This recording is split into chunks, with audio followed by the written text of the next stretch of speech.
Yeah. All right, everyone, welcome. My name's Ellie Harris. I'm part of our People and Culture group. I'm in Irvine, California with Dr. Iris Furstenberg. This is our third Positive Deviant workshop, and we're so happy that you're here attending.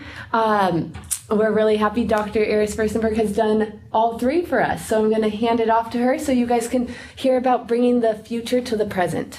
Yes, good morning to all of you. I'm looking out your windows and I'm assuming it's morning for you, wherever you are there. So welcome to the third Positive Deviant workshop. And in this session, we are going to focus on the concept of uncertainty.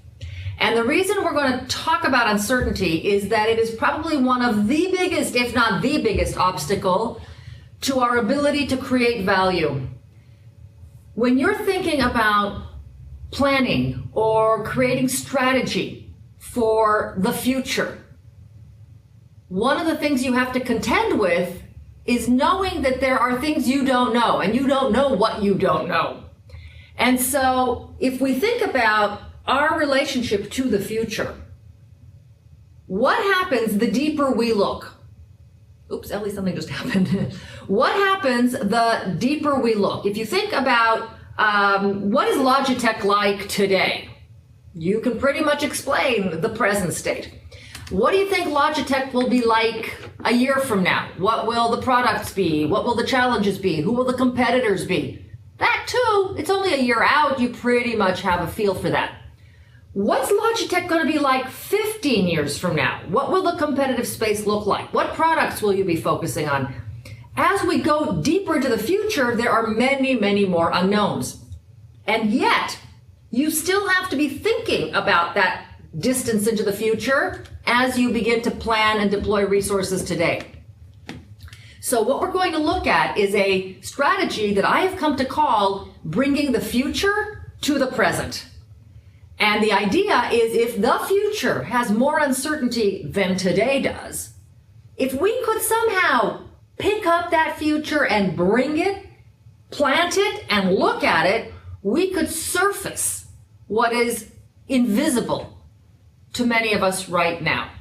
So how can we essentially surface the invisible and make it visible so that we can create better, more informed plans? That is the idea. And so I'm going to share with you a variety of ways of doing just that, of bringing the future to the present. And I'll share with you a whole slew of stories, many stories that also describe how other people and teams have found ways to bring the future to the present. And then, of course, I'm going to challenge you to think about how you could apply these same strategies to your team, to your team's ability to create value.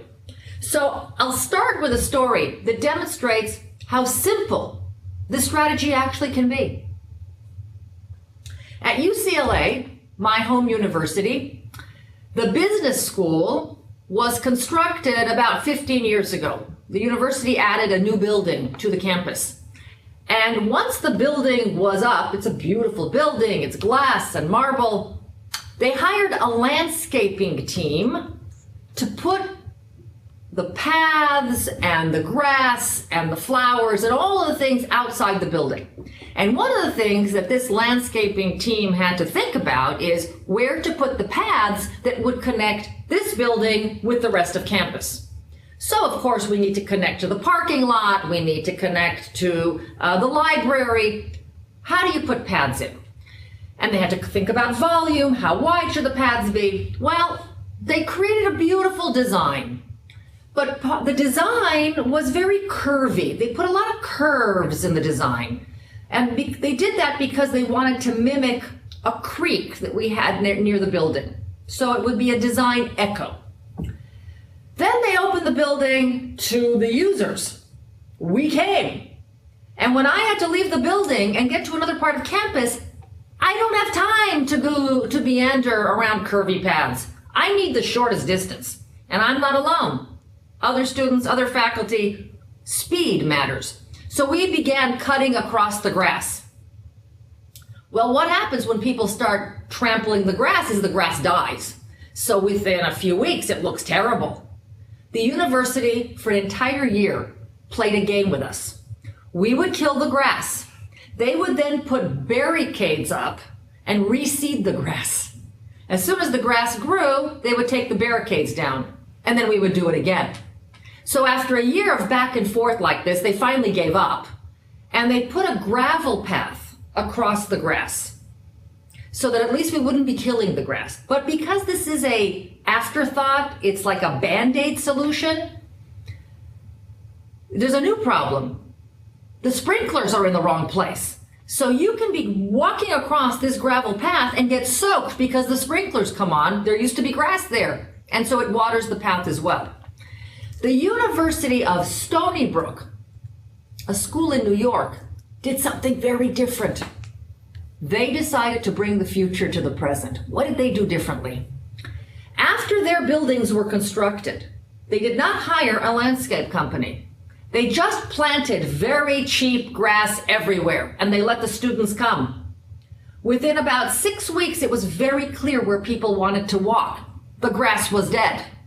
And as soon as we had one holiday, the students left, the faculty left the campus, then they hired the construction team to come in and pour the concrete where the grass was dead. They paved the paths that the users had already shown them where they wanted to walk. And then they put all the grass and the flowers around those paths. That's a school that doesn't have a problem with people killing the grass. And so if you look at the difference between that school and my university, what that school did is they said our users, our end users, can give us valuable input rather than having us make assumptions and then later get feedback. So that same information, where do people want to walk, you can get it as feedback or you can get it as input. And so if you think about it, bringing the future to the present can hold for perceptions. Whose perceptions do you get late in your processes as feedback that might help you make more informed choices if you could get that same information as input? And it's not limited to customers, by the way. Think about your strategy meetings. For your team to be able to create value, do you ever have to go and engage another group or another part of Logitech and get their buy-in? If you have to go and get buy-in, you've waited too long. Buy-in is risky. You may not get their buy-in. So this is precisely the type of person or group you want to involve early and bring that future into your strategy meetings early on and actually listen to those people. Hear out their concerns so you can build them into your project. It's a concept of build-in rather than buy-in. Build-in is input, buy-in is potentially adversarial feedback. So with that, that's just one question I want you to think about discussing later on with your teams. You do, by the way, have access to a handout either in your emails, Ellie's in their emails or in their... And in the conference rooms. Or in your conference rooms, and you'll be able to use that handout later for conversation. So one conversation is, who currently is not part of our strategy meetings that we might want to think about involving earlier so that we can make more informed choices and not just be basing our decisions on assumptions that may not be accurate. We actually discussed this in my last session with you. So those of you who were present in the previous, in the Positive Deviant workshop number 2, we talked about a concept called deliberate chaos. And if you think back to what we talked about in terms of deliberate chaos, perceptions is what that whole concept was about. So deliberate chaos is essentially one way to bring the future to the present. Now, for this engagement with you, I want to talk about 3 additional ways to bring the future to the present. And the first one we'll discuss, I think, is probably the most provocative of all. And I started thinking about what I'm about to tell you after reading a book of science fiction. There's an author by the name of William Gibson. He coined the word cyberspace before any of us had ever seen a computer. So he's a very forward thinker. And in one of his pieces, he wrote the following. He said, "The future is already here.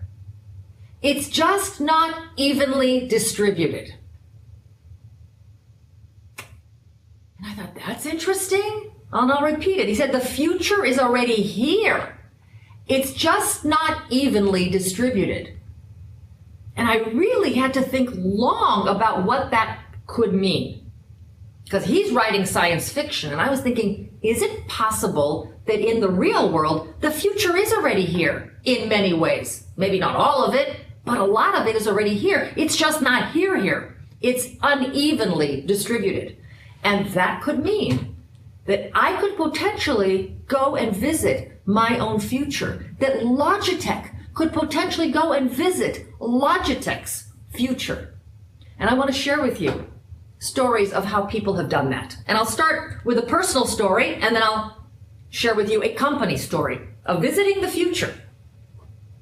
So my oldest daughter was 17 years old. She was in 11th grade, and during the first few weeks of school of that year, she came home very excited. And one day she announces to the family at dinner, "I know what I want to do with my life. I want to be an archaeologist." My husband and I were a bit surprised. We'd never heard any form of interest from her before in anything to do with outdoors or sand. And suddenly archaeology is a passion. So we were kind of curious, where's this coming from? Well, that week, we have a program in the United States called Back to School Night, where parents go in the evening to meet the teachers and learn what the year curriculum will be. So I go to the high school and I walk into the history classroom. Within 10 seconds, I knew where archaeology was coming from. There was a new history teacher. He was probably 28 years old. He was adorable. In fact, he was incredibly handsome. And he was dressed like Indiana Jones. And he had pictures of himself on all the walls, on all these archaeological digs he has apparently gone on. And he has been telling the class stories about his adventures. And when I joke with the other parents, it turns out it's not just my daughter. There's an entire classroom of kids who all want to be archaeologists now. And so, my husband and I were thinking, this can be serious. Because how many people do you know who went off and studied something for all the wrong reasons? And they might have studied for 4 years or 6 years, they get a degree, and then they go into the real world and they're shocked with what they've gotten themselves into. And so we're thinking, can our daughter visit this exotic, adventuresome future that she sees? Well, that summer we found an archaeological dig that was taking teenagers for the experience and was going to be all of July and August in the Sinai Desert. Lucky for us, this was before international cell phones didn't exist. There was no internet connection. She would be gone for those 2 months. And I say we were lucky because when she came back, she was ready to kill us. And she said, "I will never do that again. I need to work in a bank with air conditioning." And that was the end of archaeology.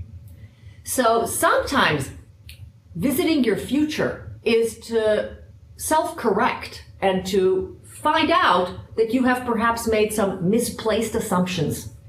Other times, and I have stories of that as well, you actually get more committed. You're actually confirming that what you thought is real, and now you become even more committed. So our daughter managed to visit her future, and the question is, can an entire company visit its own future? So I'm going to share with you a remarkable story of a company that visited its own future, and then I'll ask you, how could Logitech do the same? How could Logitech visit its own future? The company in question is called Cemex, Cement Mexicana. Cemex is a construction company in Mexico. They deliver the ready-mix cement in the trucks to construction sites. And in the mid-90s, right around 1995, this company is about to go out of business, which was quite sad. It was a family-owned company. started in 1906. The grandson is now running the place. And they calculate that they only have cash to last them another 6 months. And they don't know what the problem is. What is going wrong? So they decide to have a very grand conversation. And they brought into the room vendors, suppliers, customers, the drivers of the trucks, the CEO. Everybody is in there talking about what the problems might be. And from all these different vantage points, they were able to see something. They were actually able to surface something that had been invisible to them until that moment. It turned out that their on-time delivery of their products to customers was only 35% of the orders that were placed. I mean, can you imagine if Logitech only delivered on 35% of orders that were placed? It was so bad. Customers were placing multiple orders, hoping at least one truck would show up. And you certainly can't run a business that way. So Cemex recognized that they had to get better at on-time delivery. Sorry, Ellie, could you close the door? I think there's a bit of background noise. So they have to get better at on-time delivery. Well, you're Cemex and it's 1995. You don't know how to do on-time delivery, but who on this planet is already fantastic at on-time delivery? And their first thought was FedEx. Now, will FedEx share their secrets with a cement company from Mexico? You don't know until you ask. And I think what you will find now is that companies have become more and more transparent, more and more open, looking for synergies, looking for ways to help each other. And so FedEx invites them in, and they are astonished at what they are learning about on-time delivery, and they get so excited. They want to go on another visit. Maybe another company can shed new lessons. While they were in the United States, somebody saw an advertisement on TV, and the advertisement said, "We deliver in 30 minutes or it's free."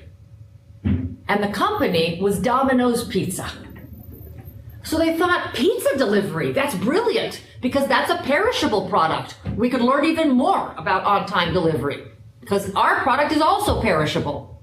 So they go to Domino's. Domino's welcomes them and invites them in. And from these two visits, they were starting to have really very creative ideas about what they could do differently. And then somebody had an idea for one more visit. Faster than pizza in 30 minutes door to door. When you need a fire truck or you need an ambulance, you don't want them in 30 minutes, you want them now. So they did a bit of research and found that in the United States, in Houston, Texas, they had an average response time of 4 minutes.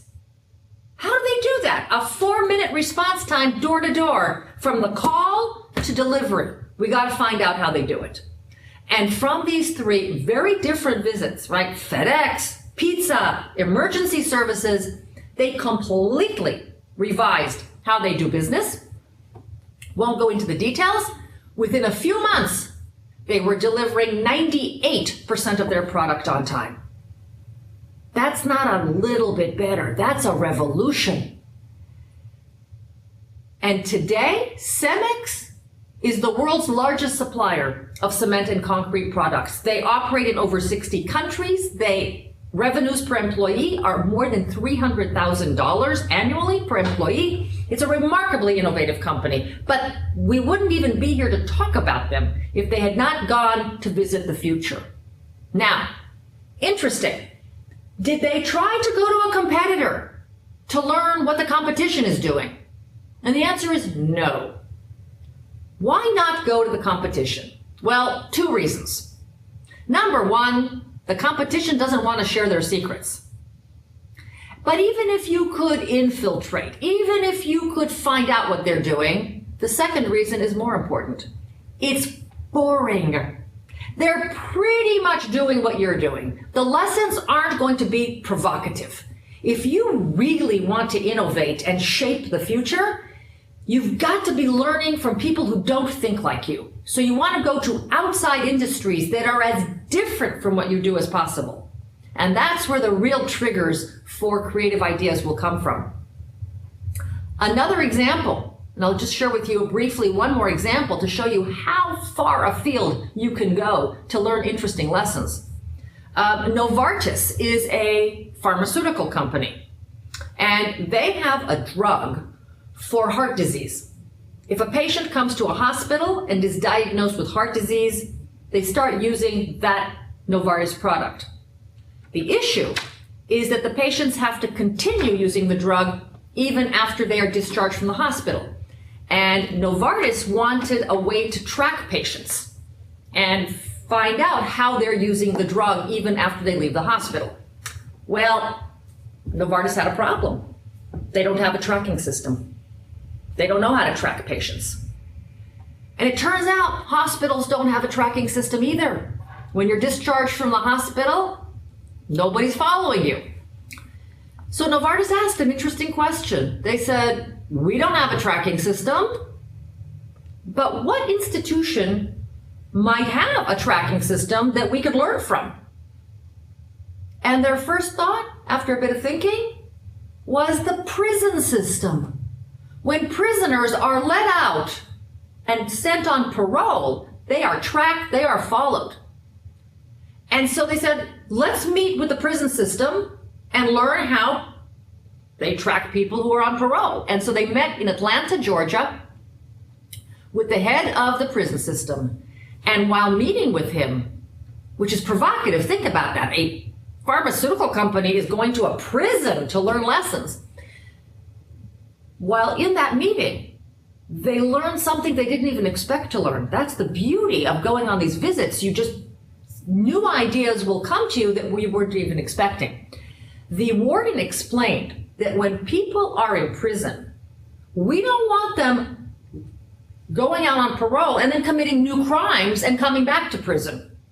So this concept of recidivism means people going out back to a life of crime, showing up back in prison. We want to minimize that. So they started an educational program in the prisons to help people change their lifestyle so that when they go back out in the real world, they have new habits and new tools and strategies for dealing with challenges. And Novartis said, wait a minute, we need that too. We don't want people to leave the hospital and then go back into the real world and continue with their bad eating and bad exercise and the same problems that brought them to the hospital to begin with. So we need to educate our patients. And Novartis developed an educational program that could be delivered right there while the patient was still in the hospital. And they said they would not have thought about going down that avenue if they had not met with the prison warden. So fascinating what can happen. So I'm going to break you now up for about 3 or 4 minutes. Those of you who are in teams or in a group with others, turn to the few people around you. Those of you who are alone in your office, a little quiet reflection. Think about a challenge that your team has. And what attribute do you need to improve? Who on this planet is already terrific at that? And that could potentially be an interesting visit. So take a few moments to either discuss or reflect on that question, and then we'll come back and maybe somebody can share an idea about who you could go visit.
right.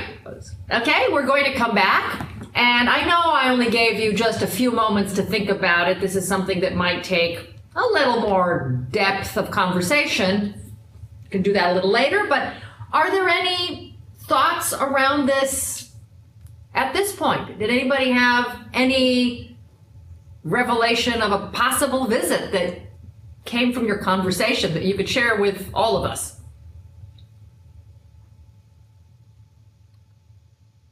If you have something to share, you can. Yeah, just unmute your yourself. mic.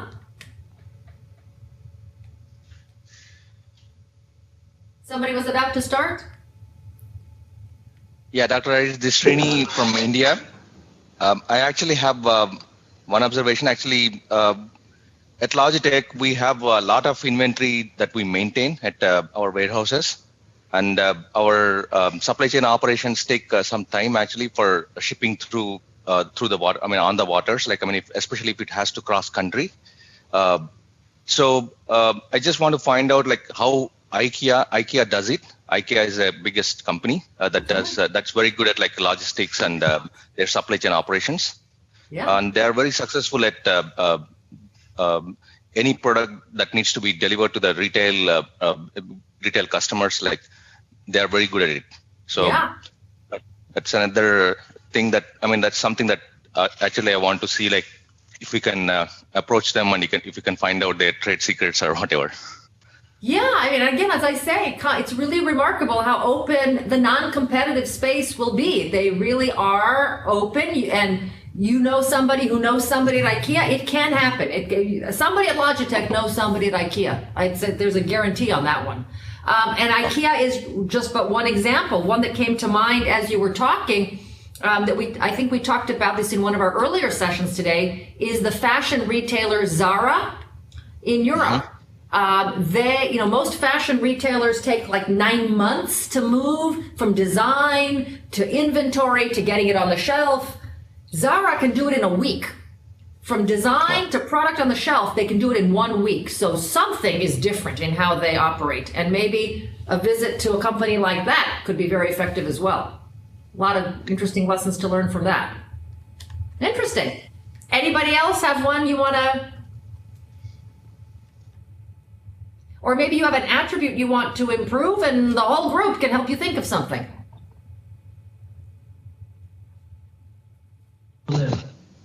Yeah, Priyank from India. About from last couple of quarters or 3 quarters, I must say, we are going through a brand transition, the way we want people to look at us.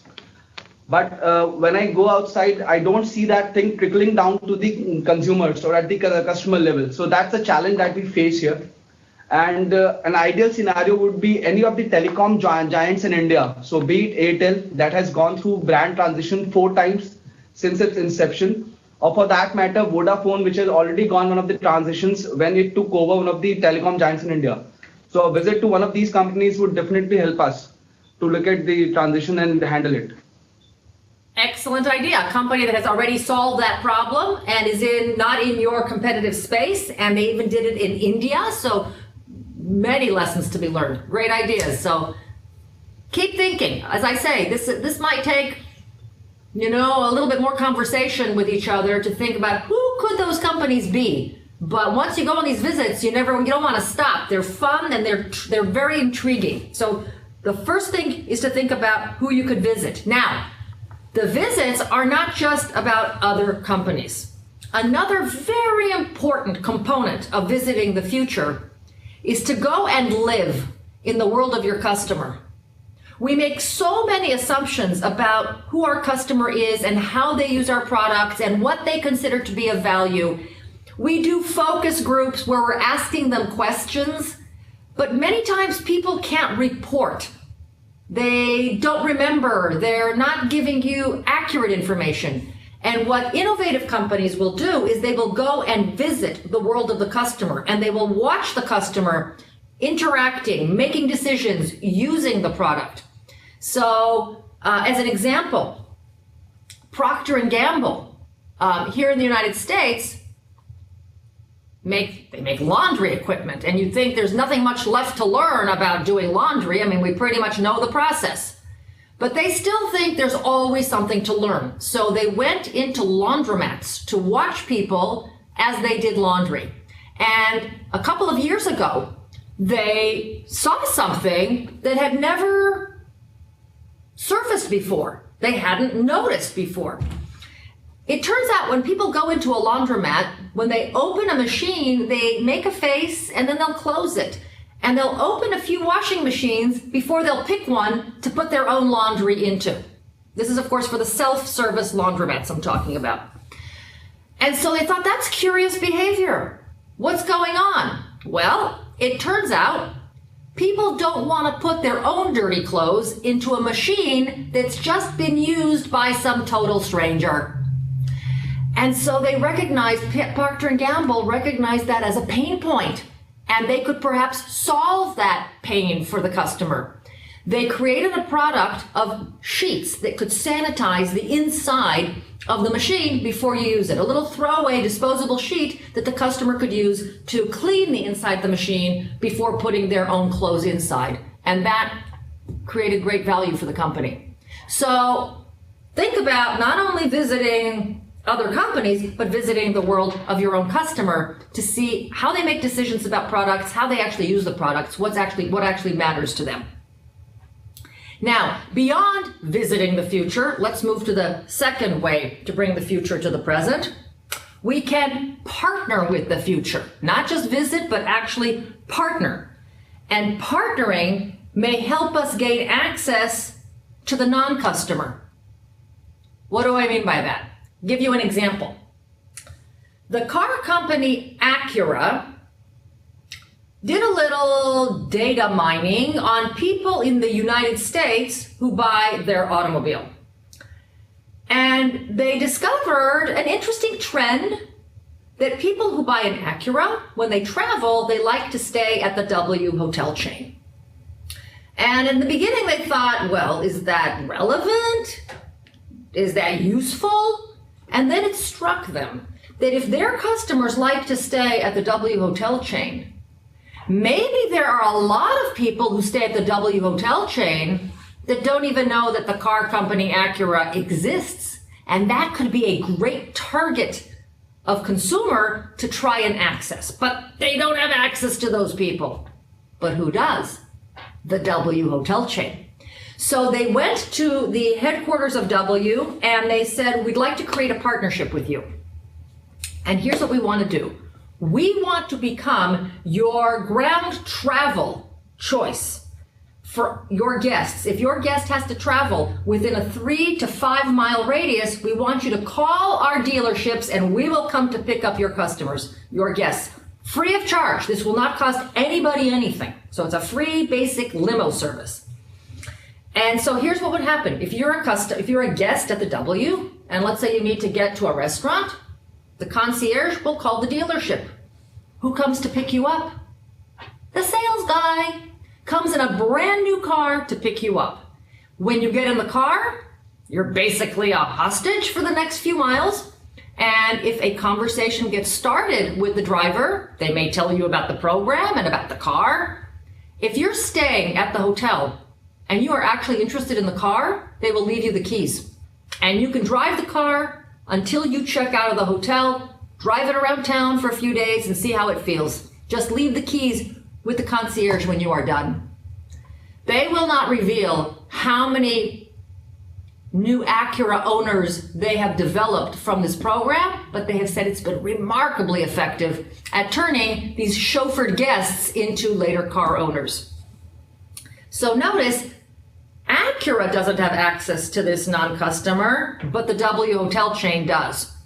And there are stories galore of companies that have done this, have 1 degree of separation away from the customer so they find somebody who is just a little bit closer to that future. An example, other than Acura, is a medical device company. I was working with a medical device company that makes equipment for physicians who have a private practice. This is equipment that any physician who has a private practice would need in their office. And their concern was that they have competition. And once the physician opens the office and starts shopping for equipment, they're going to go to a bunch of companies. So they were thinking, can we get access to these physicians before anybody else? Well, who has access to these doctors? And it occurred to them that commercial leasing, real estate companies would have access to those people. So when these physicians begin looking for office space, they connect with a commercial real estate leasing office. And those leasing agents would know who those physicians are who are looking to open a practice. And so they made a partnership with those leasing real estate agents that as you are showing property, you could also kind of bundle the property with equipment and kind of create a package for physicians with a good deal. I was telling the groups this morning that something just happened to me, a third story, just happened to me a few days ago in my email box. I am a frequent flyer with American Airlines. And Uber, the ride company, just now got permission here in the United States to pick people up from airports. Up until now, we're not allowed to pick people up from airports. Well, Uber would like now people who land from an airplane to call them to get picked up. But Uber doesn't know who these people are. But who does know who these people are? The airlines. So they made a deal apparently with American Airlines because I got an email from American Airlines. And the email said, you're a frequent flyer with American Airlines and we would like to offer you a deal with Uber for Uber to be able to pick you up at any airport you come to. So Uber is partnering with American Airlines to get to me, which I think is fascinating because look at the deal here. I trust American Airlines. I fly with them a lot. I don't know Uber yet. I've never used them. So I don't really have a strong trust relationship, but if American does, if American Airlines trusts them and I trust American Airlines, then I'm more willing to be their customer. So these partnerships can be very effective and companies that partner with others find market share growing quite nicely.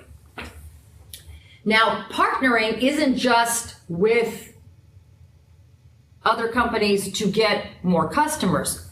You can also partner for your next big idea. Where is your next breakthrough product, breakthrough idea, breakthrough service going to come from? Partnering may be the answer or part of your strategy to get to that idea. For example, who are some companies that partner for ideas? I would offer you that Apple actually is a great example of a company that partners in this respect. And you might say, Apple? Apple is so secretive. They keep all their products secret. Nobody's allowed to know about them before they launch. And you're right. But let's think about it. Once a product launches, once the phone is out, who develops the apps for the Apple products? And the answer is the customers. Any user, anybody can develop an app for a product and be compensated by Apple. So Apple is partnering with their users to create more value in the product, which is fascinating.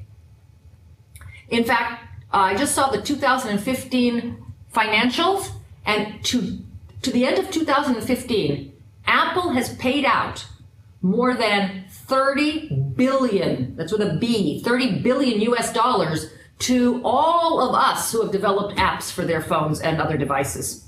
So that's an interesting partnership. How could your users help you create more value for them? That's an interesting partnership. There are other such examples. Procter & Gamble, company I made reference to earlier, they have a program and they call it Connect and Develop. Part of their corporate strategy is that they want 50% or more, a minimum of 50% of products to come from partnerships. And so it means they have to be very transparent about what they're working on. But these days, companies are becoming more transparent because they realize you can't keep a secret anyway. And so Procter & Gamble partners, Siemens in Europe, go to the Siemens website. They have an e-magazine that they call Pictures of the Future. They put it out once every 6 months. And the pictures are little icons about what they're trying to develop and invent for the future. Ideas. You click on any one of those, They're looking for partnerships to help them develop this idea. So companies out there are saying we don't have to invent everything ourselves. We can create a lot more value if we partner with others for that next big idea. So one of the questions I want you to be thinking about is, with whom could you partner to get either access to your future customer or to get your next big idea? How could you deploy the Acura idea? How could you do what Acura is doing to either get to customers or to get to ideas? So with whom can you partner? So that's the second thing. We've talked about visiting the future, and we've talked about partnering with the future. Now, the third way of bringing the future to the present, and it has to do with action. We tend to do things in a sequential order. First things first, last things last. We go in order, we have milestones. And I want you to question the assumption of the order in which you do things. It may be in your best interest to better shape the future, to reverse the order of things, to take actions that you normally do late and do them much earlier. So I'll give you an example from budgeting and how, when you set budgets, what just changing the action and the order of them can do. This is a story of a scientist who was working for NASA. And he was working for a research arm of NASA called JPL, Jet Propulsion Laboratory. JPL is in Pasadena, California, and they build the hardware that NASA sends into space. This man was in charge of the program that was developing the first rover that was going to go to Mars. Talk about cutting edge science. I mean, the big breakthrough idea. Wow. Well, when he came to an executive program that I was conducting, he was so frustrated, he was ready to quit his job. And we asked him, you are doing the coolest science on the earth. Why would you want to quit? And here's what he explained. He said, I have 5 teams, and these 5 teams are each in charge of a different part of the rover. At the beginning of the fiscal year, we get the budget from NASA, which it's government money, it's very transparent, and each team has to advocate for how much money they are going to need. But he said, I keep 15%, 15% of the budget I put aside in case there are problems, which inevitably there are going to be. With new science, you don't know what you're going to run into. So I have money to solve those problems. Well, then what happens? He said, what happens is that throughout the year, every time a team has a problem, they come begging me for money, and they're trying to get as much of the money as they can. And I am spending inordinate amounts of time listening to these teams beg and cry for money. By the end of the year, I've given away all the money, and now I have to start the whole thing over again. So he said, I signed up for this project for the science, and it's turned into one long fight about money. So if I can't solve this problem, I don't want this job anymore. Well, the class at UCLA said to him, why don't you bring the future to the present? If you're telling us that by the end of the year you've given away all the money, why don't you just do that from day one? Give away all the money. Don't have any contingency, then they can't come begging you for money. You've solved your problem. And he almost fell out of his chair. He said, I can't do that. Because think about it. What if a team suddenly has a problem and they need $100,000 to solve the problem? And it's a legitimate request. I mean, it was a problem that could not be anticipated. So think about it. If he doesn't have the money, where could that team go for money? The other teams. Now, if your team needed $100,000 and you went to the other rover teams to ask for money, are they going to be very quick to give you the money? Maybe not. But they're definitely going to want to know what the problem is. Because if they let you fail, what's going to happen to them? They fail. The only way for a team to be successful is if all the teams are successful. That's the only way this rover is going to Mars. So because it would be in their best interest to help each other, he didn't have to force them to be good to each other. It was in their selfish best interest to be helpful to each other. He was willing to try this for 1 year, give away all the money and not have any contingency. And he came back to later classes to say what happened. And it was dramatic. He said it was unbelievable. Suddenly, if a team had a problem, it wasn't those 10 members just thinking how to get the money. It was 50 brains thinking how to solve the problem, which is a very different question. And because so many diverse thinkers were all working on each problem, the solutions were just incredibly creative. And so this project actually was successfully completed under budget. Probably a NASA first. And he credits it to having changed the dynamic amongst the teams. He also shared something very interesting about the design of that first rover. And I want to share with you what he told us, because it's a very interesting story about where good ideas come from. How do you come up with good ideas? You can't just lock yourself in a room and say, okay, be creative. In the next hour, I'm going to have 9 brilliant ideas. Okay, our brains don't work that way. So how do we trigger creative ideas? Let me share with you the story of the rover. You might remember the size. The first rover that went to Mars, we could fit right here on this table. It was very small. How did the engineers dream that up? And the answer is they didn't. It didn't come from the engineers. The first design that the engineers had was something roughly the size of a Jeep. It was a huge automobile-sized thing. And they already had a mock-up set up, designed, and it was parked at the NASA base, which logistically was a 2-hour drive into the desert from JPL. Well, these engineers got word from Washington, D.C.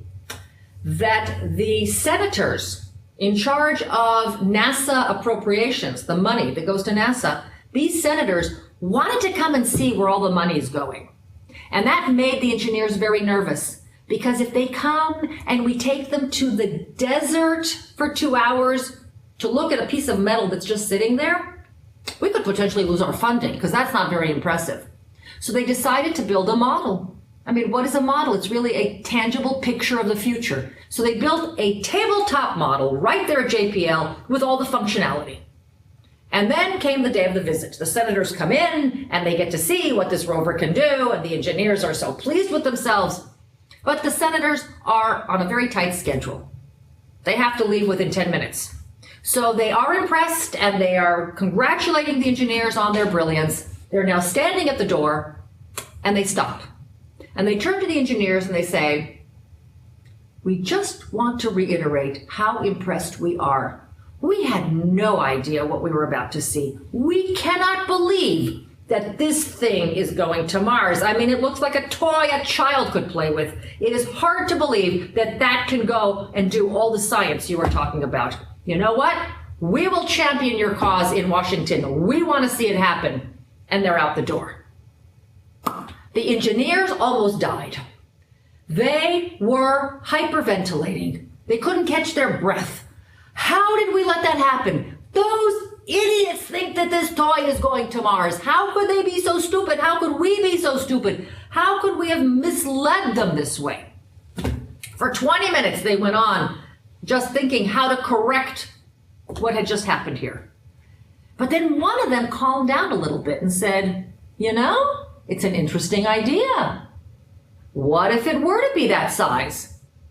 What did all the other engineers in the room say? "No, it can't be." And they pointed out all the problems with it, which it had problems.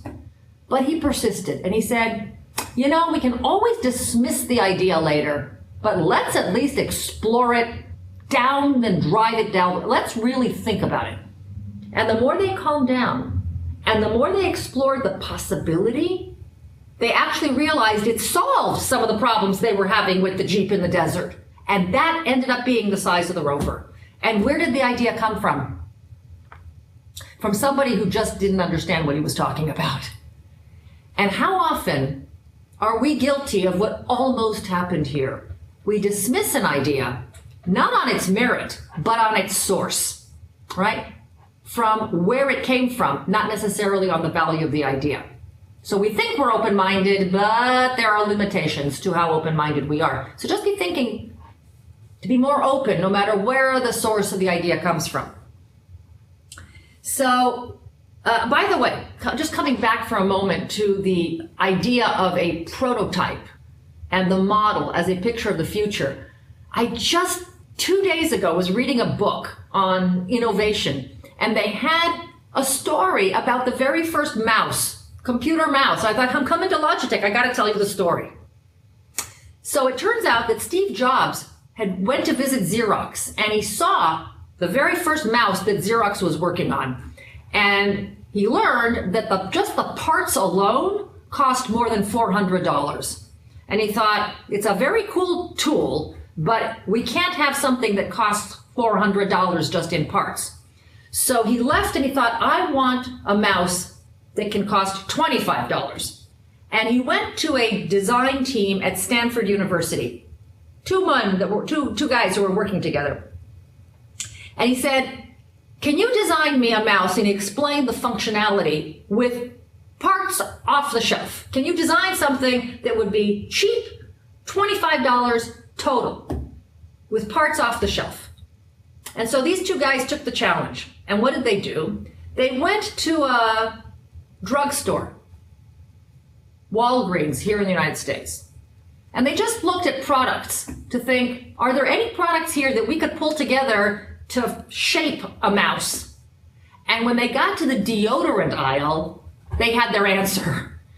They opened one of the deodorant containers, and it was Ban Roll-On. It was the kind of deodorant that has that ball inside that rotates, so that when you're rolling it on, you can get the deodorant on your skin and the ball is moving. And they bought the entire shelf of product and brought it back to Stanford to play with that ball that can rotate and move, and that actually became part of the first prototype of the mouse. When you lift that mouse, it actually said Ban Roll-On deodorant in that prototype, and that was evidence enough to Steve Jobs that a mouse could be built for a fraction of the Xerox price. So thought that was an interesting example of going back to creating a tangible picture of the future with a prototype. Coming back to our budget crisis here, what did this guy do? Really something very simple. He said, instead of giving all the money away by the end of the year, let me do it at the beginning of the year. What action can I take earlier? As simple as that sounds, the Dell Computer Company actually got a patent on this methodology of bringing the future to the present. What did Dell do? Here's what they got a patent on. Before Dell, you built your product, a computer, you put it on a shelf, and the customer came to buy it. So first you build it, and then they come to buy it. And Dell reversed the process. First with Dell, the customer calls in the order and pays for it, and then Dell builds the product. And that was so revolutionary from the patent office point of view that they were awarded a patent on that. So it is quite remarkable how lucrative bringing the future to the present can be. So I'll give you one more car example. Since we talked about the Acura car company, I'll share with you a car company that took action earlier rather than later. Also something I want you to be, again, thinking how you could apply this to your products and your customer experience with your products. Car dealers want you to come back and buy the next year's model, right? You're driving a particular brand of a car. They want you to want to buy their car again. So what's the typical car buying process? You go to a dealership, you're going to buy the new car, and then a few years later, you might think about buying a new car, and that's when you go starting to test drive cars. Well, what Lexus did is they said, that's too late. If we wait for customers to want to test drive new cars, they may drive a whole host of different brands. So here's what Lexus does. If you buy a Lexus, after a year, you have to come and have the car serviced. By the way, they'll service your car free of charge. While they're servicing your car, they will give you a loaner car that's a brand new model of a Lexus to drive around while your car is being taken care of. So you now have the experience of all the upgrades and feeling what this new car feels like. And what happens, it turns out, that by doing this, they get their car owners to be very loyal to the brand and also to want to get the next car much sooner than a lot of other car owners might want to do so. Why? Because they're giving people the experience of driving that car much earlier than they otherwise would want to test drive a car. So I want you to think about what kind of actions you could take earlier rather than later. And one specific action I want you to think about has to do with when you acknowledge and celebrate your projects. So most companies, when we're working on a project, we work, and finally we succeed and we celebrate the outcome. We tend to just celebrate the outcome of a project. And what I would offer you is that for the human experience, that's not enough. We humans need to feel a sense of progress and to acknowledge and celebrate progress much more frequently than just the outcome of the final project. What could you be doing to celebrate the process of getting to the outcome? What could you be doing to celebrate the people who are helping us get to that outcome so that you can amplify the positive behaviors you're looking for? And the reason I suggest this is that the human mind needs to feel like progress is being made. And if you have a project that the outcome won't be for another year or 18 months or maybe even 5 years, that is so far out in the future, people don't have a good grasp of that. So, excuse me, the question is, how can you celebrate more frequently the kinds of behaviors we're looking to see more of? Just to show you what the progress principle is, that you are as prone to this progress principle as anybody else, this need to see progress. If you get on a website that doesn't pop up right away, you're gone, right? You don't have patience for that. Unless there's a progress bar, right? If there's a progress bar on that website that shows that something's happening, or a circle that's slowly filling up, you are willing to stick with that a little bit longer than you otherwise might, because you can sense that progress is being made. So even in the span of a few seconds, we need to feel that progress is being made. Think about work on projects. Think about your career. We all want to feel like we are making progress, that we are growing, that we are moving. And if we don't get that sense from our peers, from our leaders, we tend to get a little less engaged in the project, a little less engaged at work. So for helping a team stay engaged, we have to acknowledge the contributions people are making. So this does take some creativity on your part. How do you celebrate people? How do you celebrate process? It has to be authentic. It has to be personal. It has to be real. You don't want to do what a defense company I worked with decided to do. Here's what this defense company decided to do. They decided that, yes, they wanted to recognize people on a weekly basis. So they had their managers send out an email every Friday at 5 o'clock, same time, same day, same every week. And the managers were given a template. Here's what you need to send out. It said 2 sentences. Dear team member, thank you for your contribution to our efforts this week. We appreciate you. That was it. Can you imagine getting that email every Friday at 5 o'clock and everybody's getting exactly the same email? Do you feel appreciated?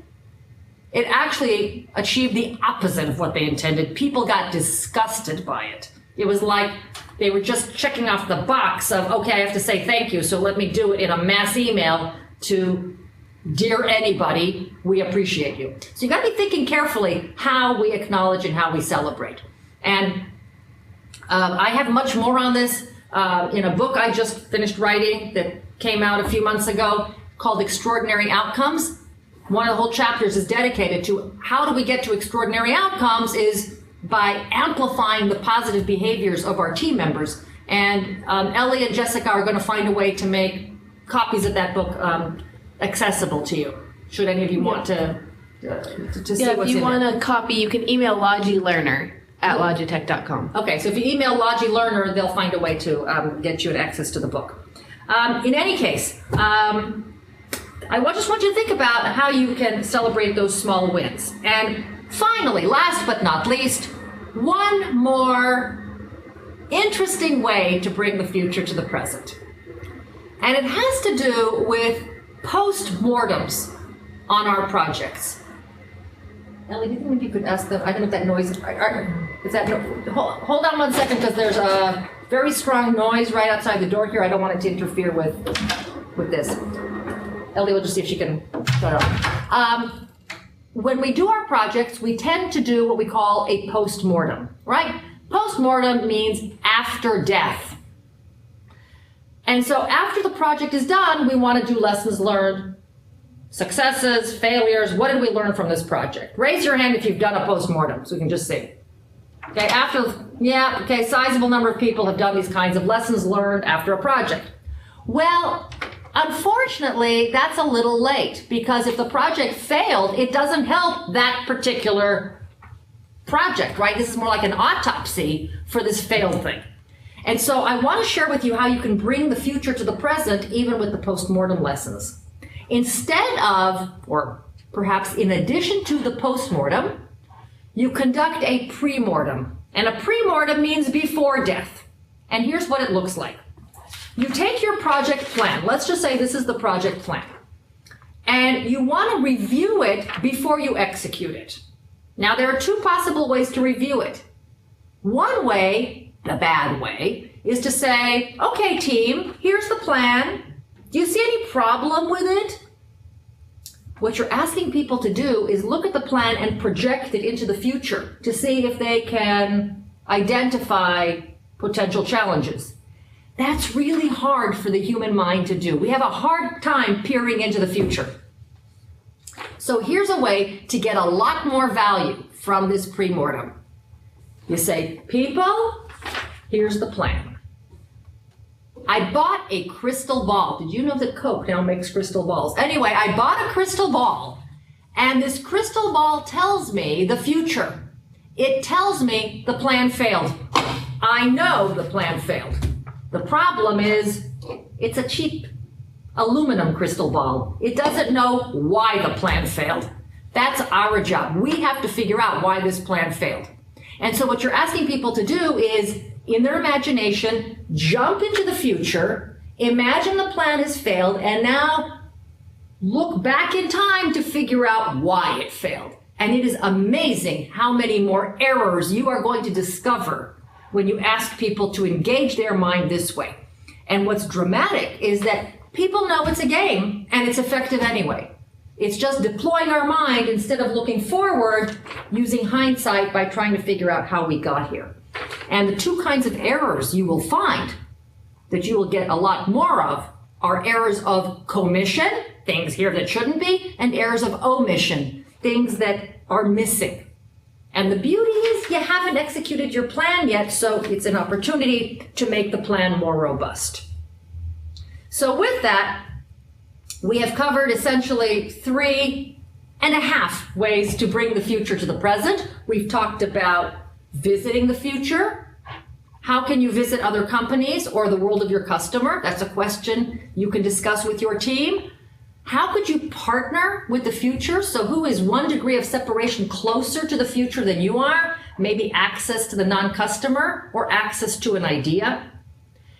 And now we've talked about actions. What action could you take that normally you do later, but would help you reduce uncertainty if you did it earlier in the process rather than later? So what would that action be?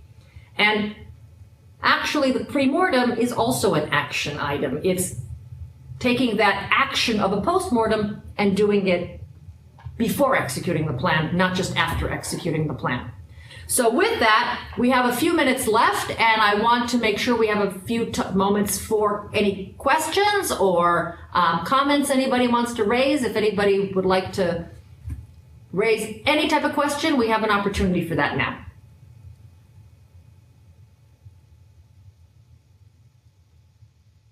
What I will offer you, I'll share with you one question that came up this morning. And the question that came up this morning was, where do we start?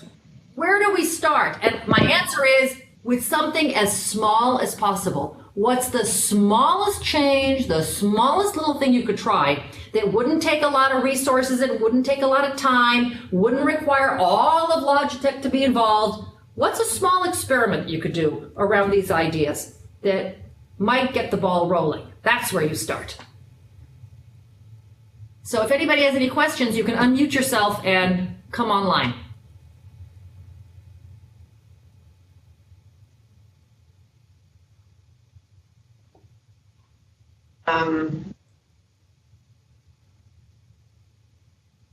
I heard an but that was the last we heard. Okay, well, if not, I will. This is just the beginning.